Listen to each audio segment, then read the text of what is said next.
Hi, everybody. I'm Barbara, and I'm a squirrely Al-Anon.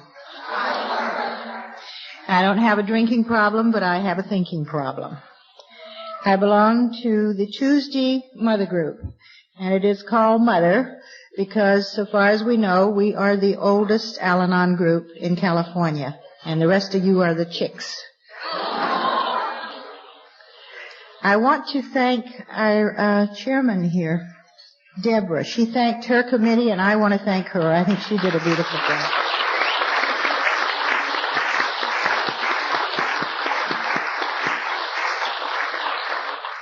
I'm a little anxious because not only do I have to tell you about myself, I got to tell you all about New York, too. So we're practically spending the day together. I'm going to start out to kind of relax us a little bit. I'm going to tell you a couple little jokes. Did you know that Christopher Columbus was an alcoholic? Well, he took a trip, and he didn't know where he was going, and when he got back, he didn't know where he had been, and a woman paid for the whole thing.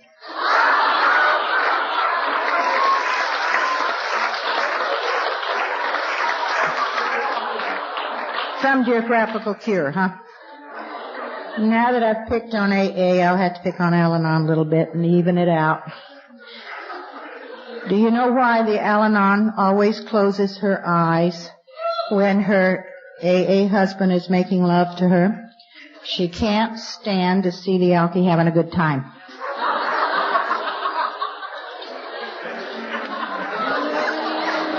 Now, I needed Al-Anon from the embryo stage. I was born into alcoholism. My father was what they call a high pocket drunk. He never missed a day's work, always provided for his family, and was always there for us as such. In growing up when I was small, I didn't realize what was going on exactly. By the time I was about 4, I began to suspect that something was kind of abnormal, but I thought it was normal, because when you live in an abnormal family, you don't know it's abnormal. You think abnormal is normal.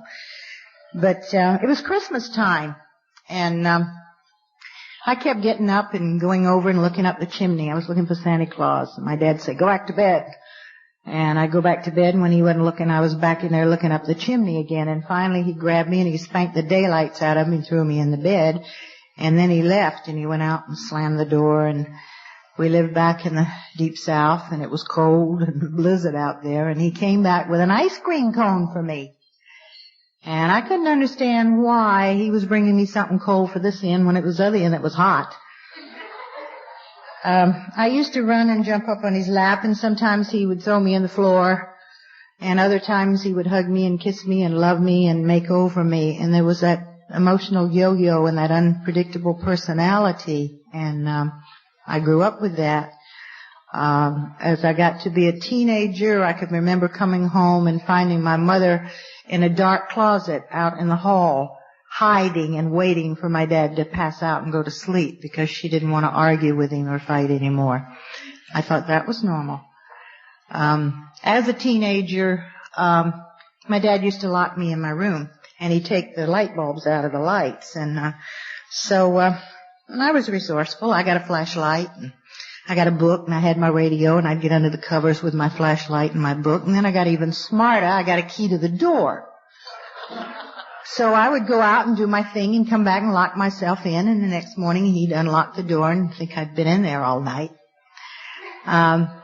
It became embarrassing when I started dating because he used to put my dates through the 3rd degree and ask them all kinds of embarrassing questions. And the night I came home with a girlfriend off a double date and we were a little late, my dad was standing out on the sidewalk in his pajamas with the alarm clock and wanted a big explanation of where we'd been, what we'd been up to. So after that, when I dated, I would spend the night with my girlfriends, and I didn't have to expose myself or my date to these situations.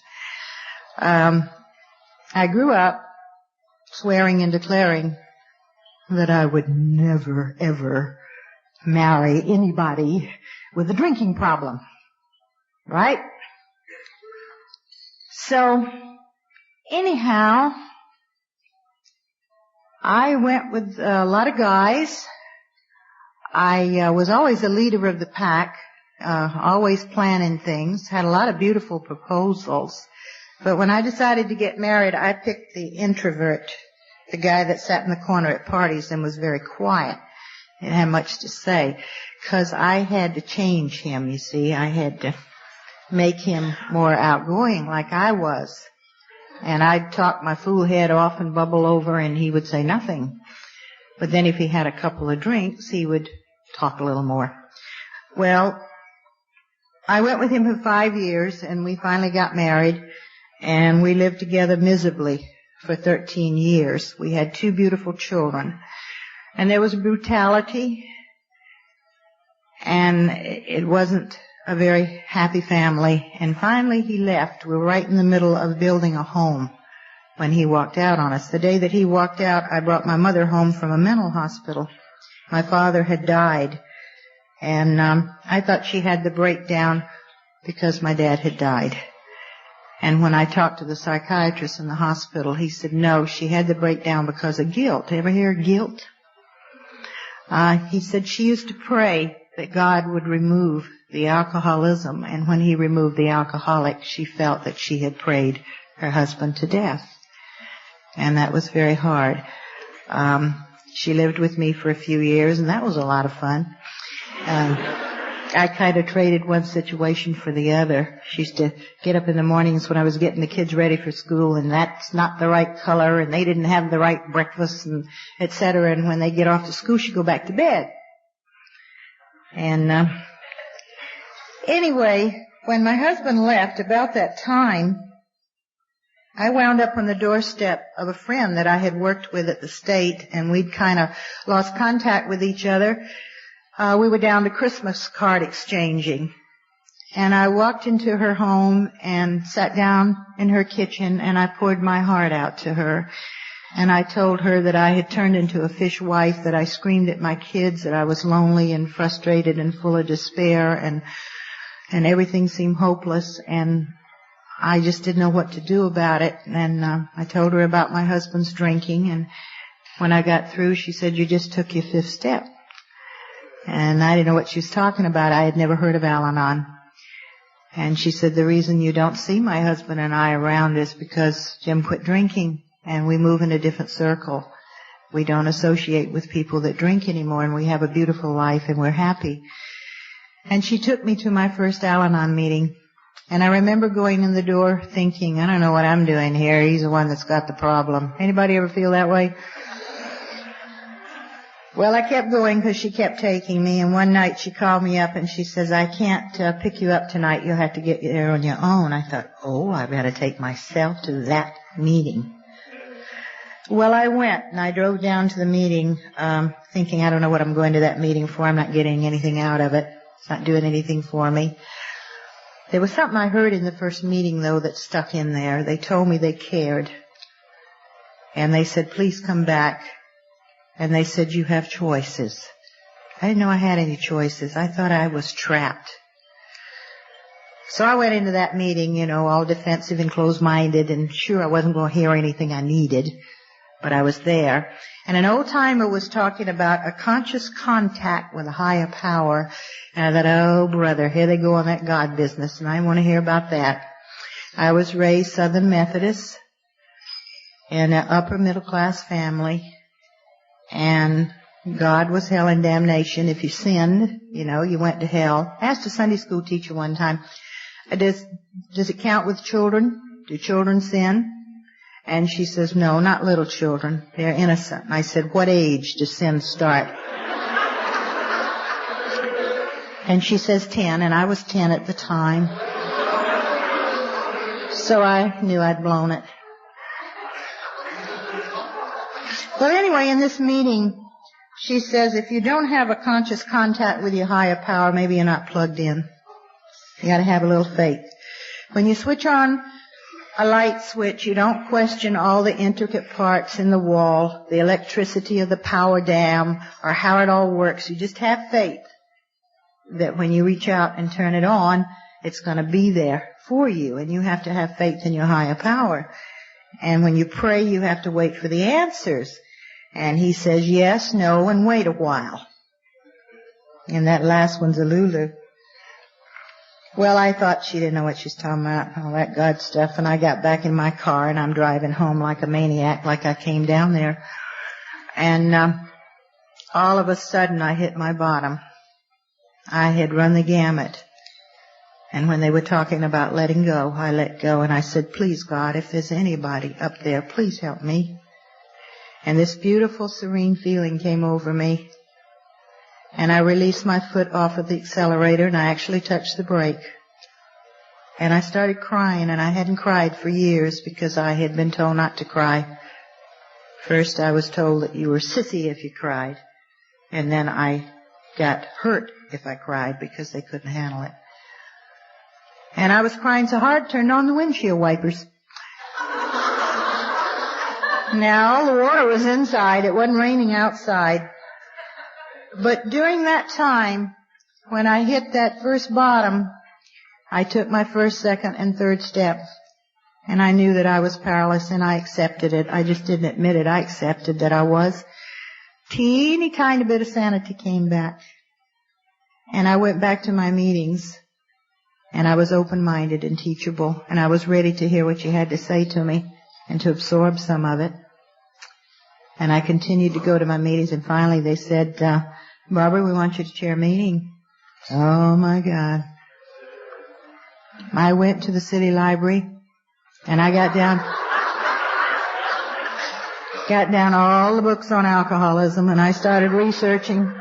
I was going to give the most profound intellectual talk that they had ever heard. They had to know that I was intelligent, and I was smart. Well, I got all my researching together, and the one who chaired the meeting always brought refreshments. And I brought a great, big, huge sheet cake with the American flag on it, red, white, and blue, and all the stars. It was the 4th of July, and I got to the meeting. There was only 3 of us there, including me.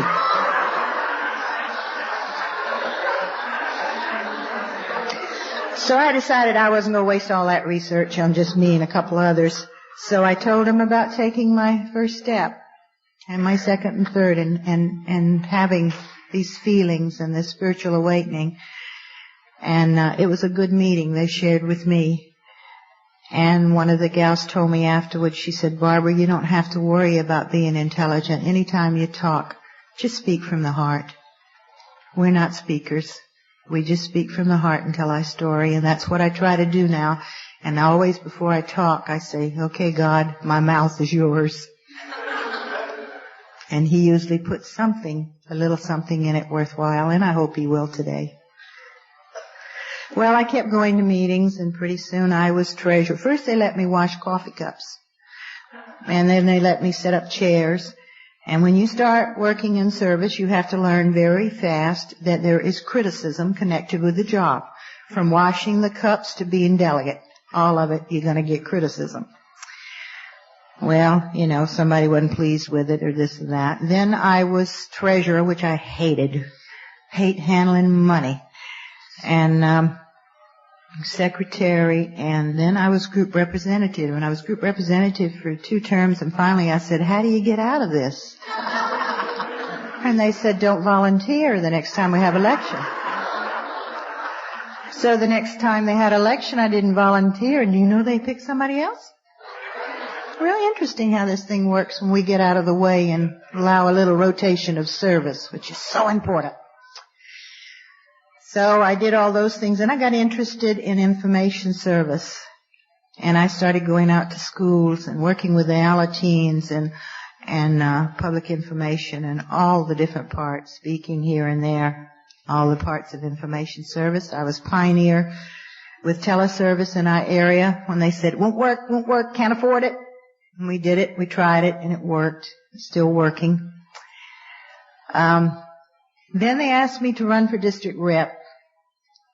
And I did, but in the meantime, to back up a little bit, after I had been in Al-Anon for about a year, one of my AA loved ones came up and said, Barbara, it's time you attend some AA meetings. You've got your Al-Anon together a little bit now, and you need to hear how the other side feels. I said, why? He says, well, you need to hear about the recovering alcoholic. So I went to my first AA meeting scared to death. I was afraid they'd call on me, and they did, and I just gave my name, sat down, which you know is unusual today. And I started attending, and I was very fortunate that I attended a group that had a family night. And they allowed the Al-Anons to even chair meetings. And it was a very beautiful group, very open and very warm and loving. And we gave a lot to each other. And I learned there wasn't that much difference. Once the alky put the plug in the jug, we were all looking for a way to cope with life one day at a time. After I'd been going there for a while, I was in an open meeting one night, and an AA sent me a little note, and it said, I'd like to take you out to dinner, and I immediately wrote on there, no, and sent it back to him. And my sponsor had told me not to get emotionally involved, you know, because I still didn't know myself yet. I was still very vulnerable, and it wasn't a good time. And I listened to my sponsor pretty much. She was good for me. She knew me.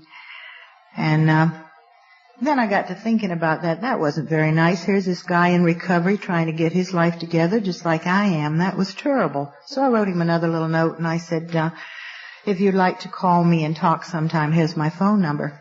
So being typical alky, by the time I got home, the phone was ringing, you know. I mean, these guys don't waste no time. So I invited him over, and we sat in my kitchen, and we talked half the night. And this was a very intelligent man. He had designed part of the space modular that went to the moon. He was an artist. He was into hypnosis, where you hypnotize ladies that are having babies and they don't feel the pain, and all these exciting things that this man had done. And I was just having a wonderful time. The companionship was great because I hadn't been compatible. There had been no communication with my husband.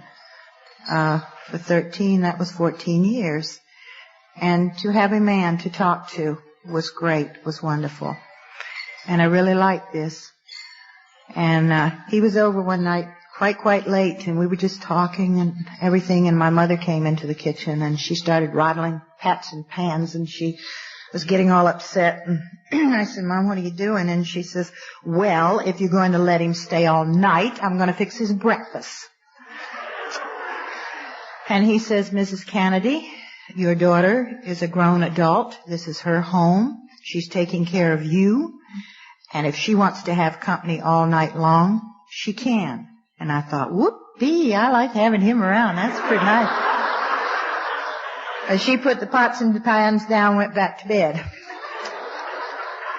But I continued to see this guy, and we went to a lot of meetings together. And one night he was supposed to pick me up, and we were going to an open AA meeting, and he didn't show. And deep in my heart, I knew that something was wrong. We know. We can sense when it happens. But I denied it. Well, I went by his apartment on the way to the meeting, and the front door was open, and I walked in, and he was laying on the floor in a drunken stupor, passed out. And my higher power said to me, Barbara Ann, you have been here before. Do you want to do this again? You got another tiger by the tail. Can you walk away and let go with love, or what? Well, yeah, what? I was in my Crusader Rabbit stage. I had to save this man.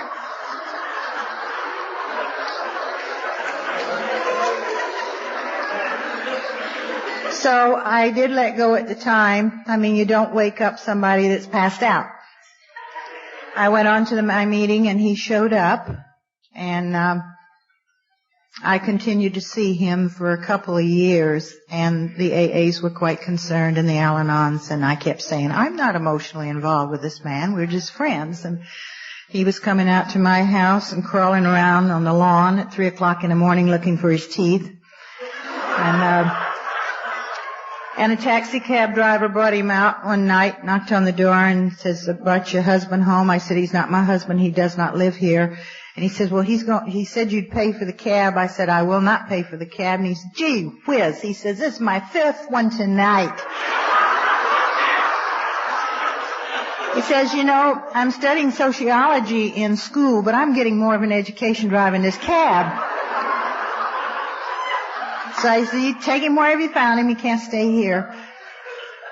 Well, the violence began, and I had to tell him to go away, that I couldn't handle it anymore. And I had to detach from this man. He was a beautiful man, and he had a lot of potential, but he just wasn't ready to stay sober. I continued to go to my meetings, and while I was attending meetings, I met somebody else, and guess what? Guess what? He was an alcoholic. And I met him in the meeting, and we started going out, and we went together for 4 years, and things went pretty well. There were some indications that there was a few problems, but I didn't really want to look at it. I had my blinders on because, you see, I had grown in Al-Anon, and I wanted my kids to have a father, and I wanted us to be a family again.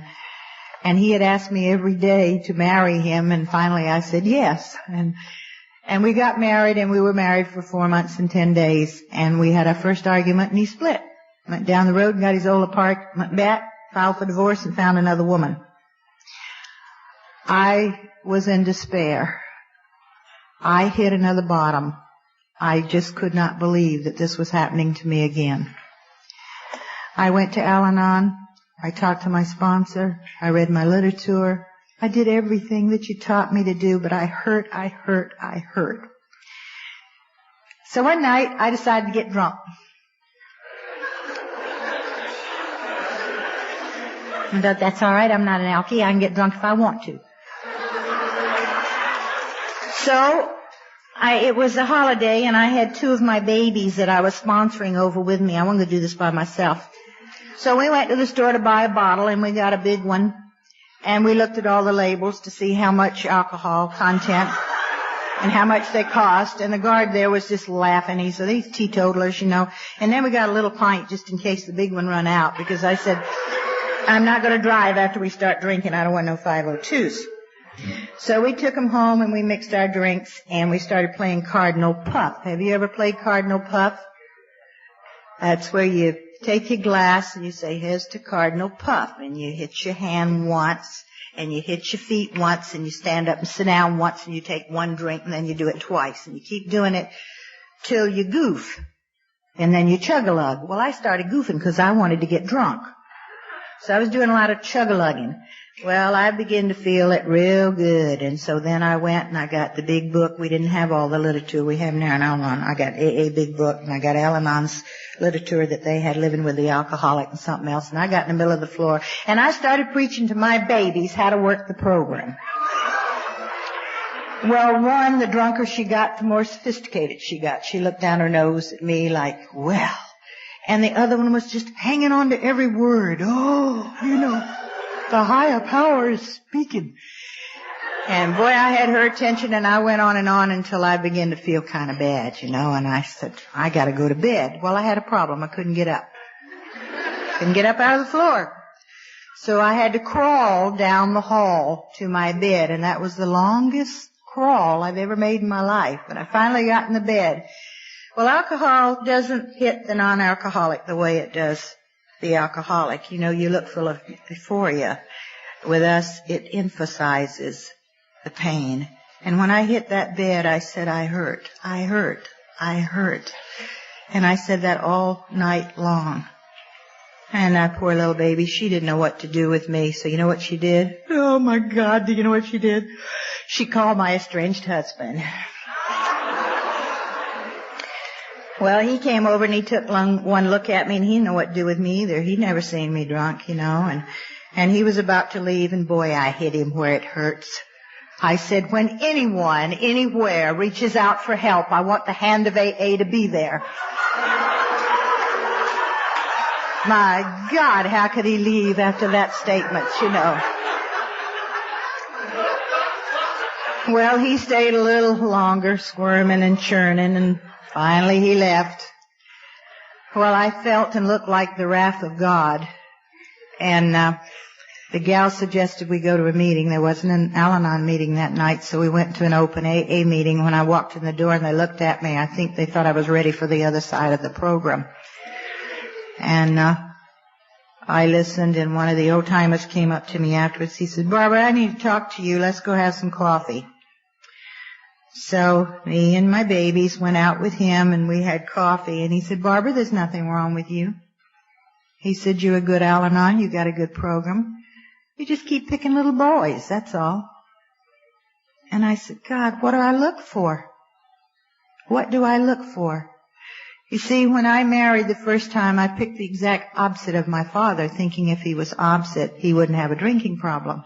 I threw out all of my dad's good qualities, and he did have good qualities.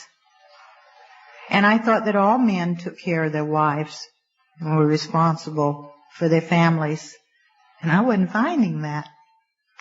And he says, well, I tell you how you find out about the little boys and the men. He says, when you got a problem, you go in with someone, you tell them you got a problem. And if they say that's your problem and walk away, you got a little boy.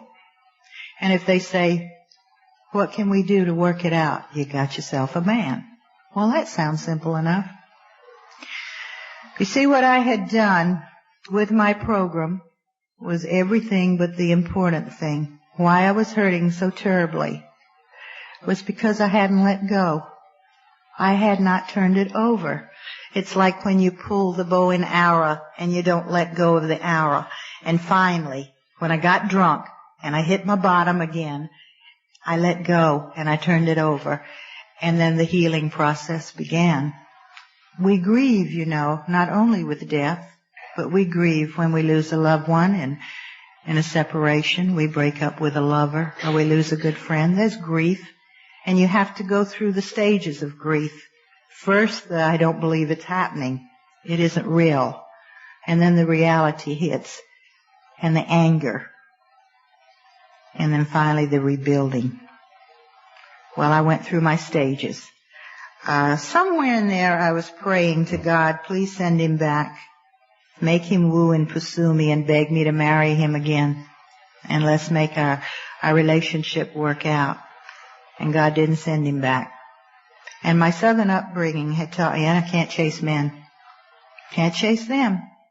They have to pursue you. You don't go after them. And of course, Al-Anon had said, let go with love, which went right along with it. You detach. You don't try to change somebody else's mind. So about the time the healing process had taken place, he came back. They always come back. And he wooed me and pursued me and begged me to marry him, and I told him no. And he says, what do you think you learned? I learned not to trust. And I was able to at least tell him how I felt and the things that went on inside of me. And this made me feel better. And then I let go. So we got a divorce. But in the meantime, before the divorce was final, I was still attending AA meetings. And along comes this other guy. And he was, guess what? Guess what? He was an alcoholic. And he was going to meetings, and he was attending a lot of meetings. Boy, was he attending meetings, day and night and all the time. Every time I went to one, he was there running around doing his thing. And he asked me to go out to lunch, and I said, no, I can't yet because my divorce isn't final and I have to close one door before I can open another. Easy does it. Okay, he says. So he left me alone. Well, my divorce was final, so I got one of my girlfriends to tell him my divorce was final. So he says, that's nice, and that was all. Well, it was Halloween, and we went out trick-or-treating, and we had all kinds of candy, and we went to an open meeting afterwards, and he was there, and I walked over to him, and I said, gave him a sucker. It was called a sugar daddy, and I said, would you like to be my sugar daddy? And he said, would you like to go for a drive tomorrow? And I said, yes, and that was the beginning of our courtship. He had a little Nash Rambler. He was manager of a recovery house. And I used to pile in that car with it seemed like 10 alkies, and we drove all over the countryside to meetings, I tell you. And it was fun. We never seemed to have a date alone. We always had all these other people with us. We were well chaperoned. He told me later he was scared. He felt like a cub bear with boxing gloves on. And he knew if he had the others around him, he didn't have to make any decisions about kiss and all that stuff. And that was fine with me because I wasn't quite ready for all that either. So we became friends. But in the process, we fought. We fought like cats and dogs. We called each other sackfuls of names. He was learning in AA that he was not a doormat and that now that he was sober, he had a right to be respected. And I'd already learned that in Al-Anon. So we locked horns and maybe we went at it. Well, we were having a fight one night and it was a Lulu. Before that,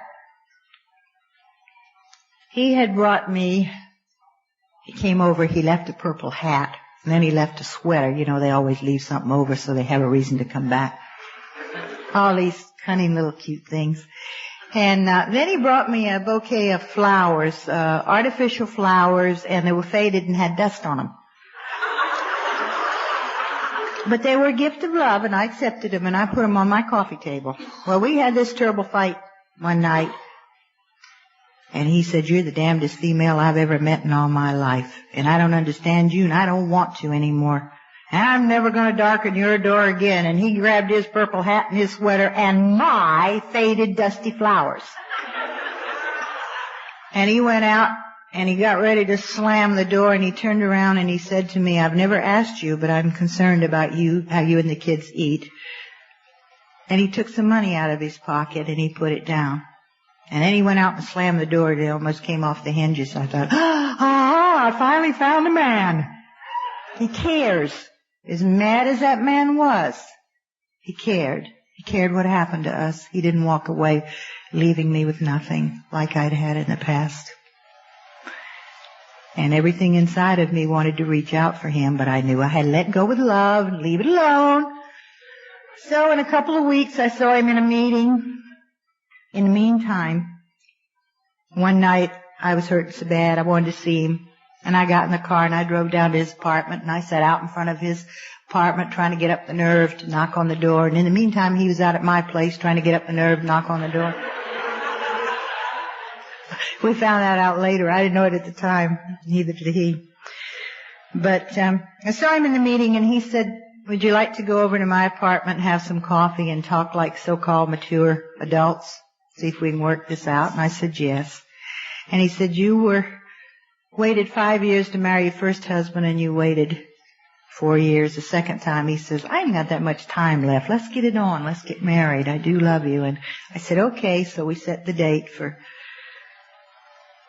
February 14th, St. Valentine's Day, so we'd have the saints on our side. And we've been married over 12 years. And my husband, who is sitting here beside me, has 14 years of uninterrupted sobriety.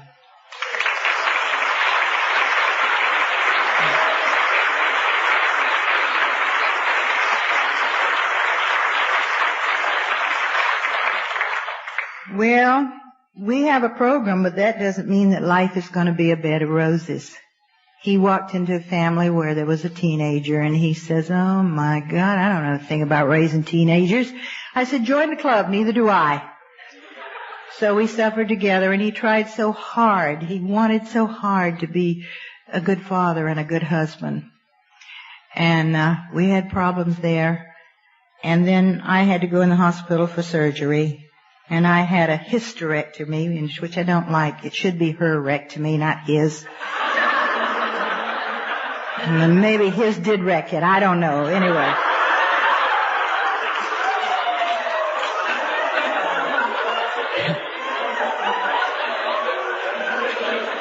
Well, I was in the hospital with this hysterectomy, and they kept running me in and out of surgery. I developed some kind of a staph infection, and they couldn't find a culture for it, and I kept going into surgery and out of surgery.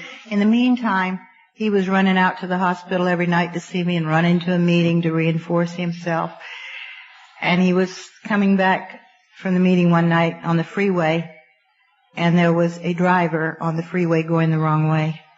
And he would move over, and they would move over, and he would move, and they would move, and they collided, and the car turned over. And luckily, he didn't have his seatbelt on, or he would have been killed. The side of the car was smashed up.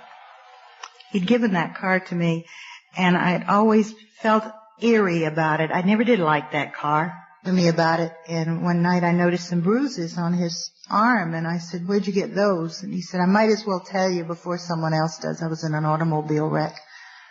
And I said, "What'd the doctor say?" "I haven't been to the doctor." I said, "Well, for God's sake, go see a doctor." He did, and he had 2 broken ribs and a dislocated collarbone. And he was seeing me every day and going to work like that. Well, I finally was released from the hospital, and I finally got well. I had this old doctor in the hospital. He was an internist, and he'd come in every morning and put on his little rubber glove and stick his finger up my you-know-where. And that wasn't so bad, except he would whistle and sing when he did it. So one morning I said, "Doc, have you ever had anybody stick their finger up your what?" And he says, "No." And I said, "I don't like it." So, he didn't do it after that anymore. And he stopped whistling and singing, too. Maybe that's why I got well. Well, it wasn't too long after that we found out that Henry had cancer. And it was cigarette cancer. And it went into the hospital, and he had surgery, very severe surgery. And the doctor told me that he would not live 6 months. And I hit another bottom. I had finally found somebody that I loved and wanted to share my life with, and now he was going to be taken away from me. God, this is not fair. I served my time in hell. And I prayed. And others prayed. And 2 years went by, and I listened every night of my life to his breathing and any change in him to see if he was going to leave me. And the doctor says, "Well, we're kind of past some of the danger stage. We have to go 5 years is for sure." It's been 8 years, folks.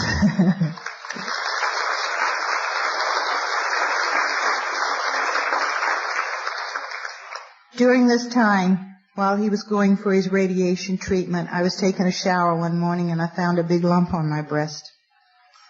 I went into the doctor and he says, "Barbara, I think you have to face the fact you may have to have a mastectomy."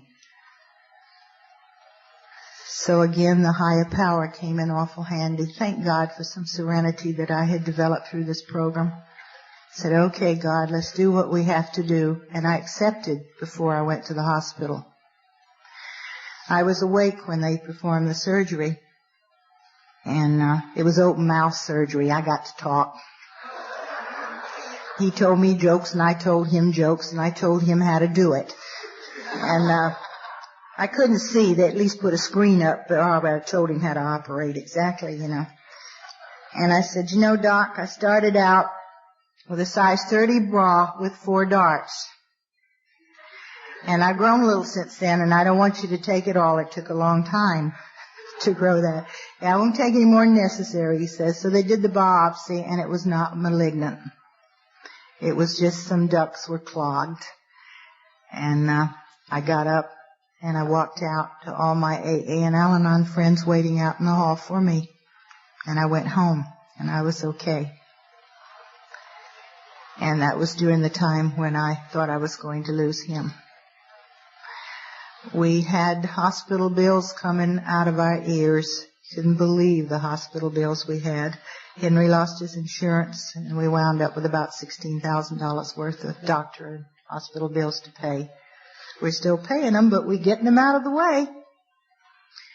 And it's okay. We got the children out of the nest. My daughter ran away from home when she was a teenager, and that was excruciating pain. And I couldn't come to you and I couldn't talk to you about it because I felt I had failed, that I wasn't a good Al-Anon. That if I was a good Al-Anon, my daughter wouldn't be doing these things. And I had to speak in Daly City. And in front of, I guess, about 500 people. Kathy spoke with Henry and I that day. And I told about my daughter running away from home. And yet I was down there. I wasn't sitting in front of the phone waiting for a call. I had to let go and keep going. And I don't know how many came up to me after the meeting and told me they'd been through the same experience. They did find her, and we had the police pick her up. She was staying with another girlfriend and her family, and the mother called me up to tell me they enjoyed having her there. And I said, don't you know it's against the law to have a minor in your home without the parents' permission? This lady was an alcoholic, but her husband was the chief of police. So anyway, we went into juvenile court where it was divided into 3 parts. It was for the greenies, those that hadn't really gotten into trouble, those that were beginning to, and then the hardcore criminal teenagers. And we loved her and hugged her, and they canceled the whole family. And then we put her in a place called the Diogenes House, which is a halfway house between running away and getting back with family. And it's a volunteer thing. There's no locks on the door. You have to want to be there. And they canceled her. And she came home, and she was an ideal gal for a while. She went to school, made good grades, and then all of a sudden there was this guy she was in love with, and off they went, and they started making babies and all sorts of things. And she didn't ask me. And but her life has turned around. She's learned, and she's come to me, and she says, Mom, I wish I'd have listened to you. And I think we all can look back in retrospect and regret some of the things we do, but it's okay because it's in the past, and we have to live in today, and we learn from our past. My son got into drugs, and when he was in high school, brought home this pretty plant.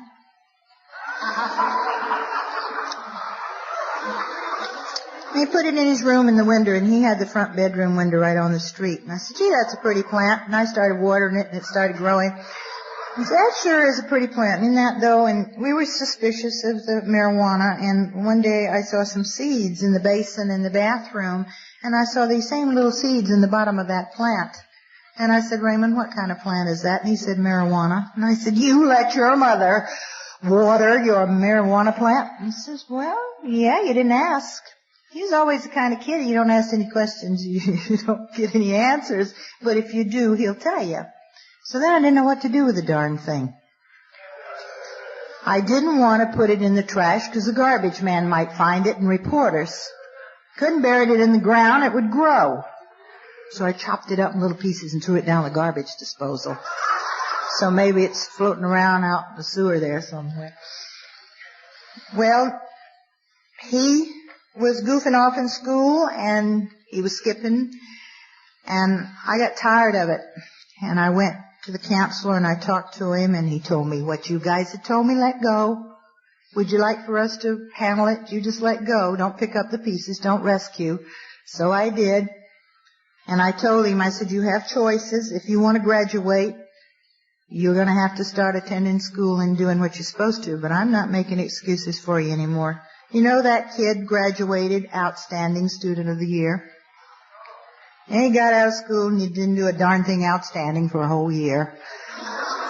He kind of bummed around, and I said, you know, Raymond, I said, you don't have any sense of direction, and one of these days you're going to have to make a decision as to what you want to do with your life, but it's your choice. I know, Mom, I know. Well, he'd had a little bit of Alateen. He'd gone to Alateen meetings, so the seed was planted. Well, he came in one day and he says, you know, Mom, I don't seem to have any sense of direction.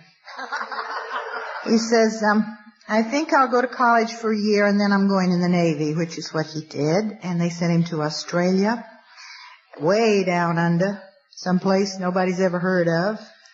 And he called up at Christmas time. We were having our Christmas party and everybody was over. And he says, the Navy has decided that I am chemically dependent. Alcohol and drug abuse, and they're sending me back to the States and putting me through a rigorous program, and if I flunk, they'll kick me out. And I says, what do you want to do? He says, I don't want to get kicked out. I want to stay in the Navy. And he was scared, but he went through the program and he did okay. And he came home on leave and he had a slip, and he went back. Today he has over 2 years of sobriety. And for a sailor boy who goes in all the ports, and the first thing you do, you know, is go to the bar and find a girl, I guess he goes to an AA meeting and then whatever.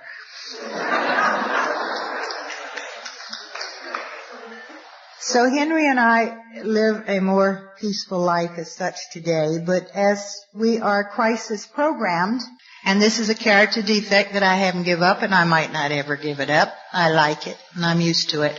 I do stir up stuff sometime and cause crisis. And just because things are going calm and serene and I can't stand it, I'll do something to mess it up to get a reaction.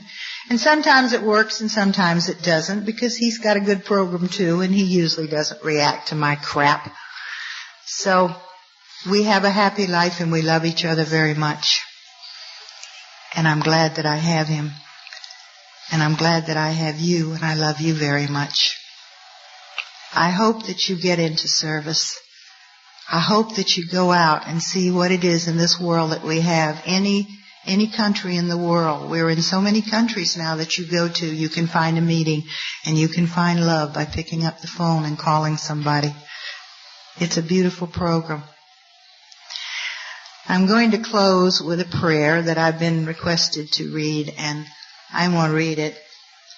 A few years back we had a conference in Sacramento, and I wrote this prayer myself, and I got up to read it, but I wasn't going to tell you I wrote it.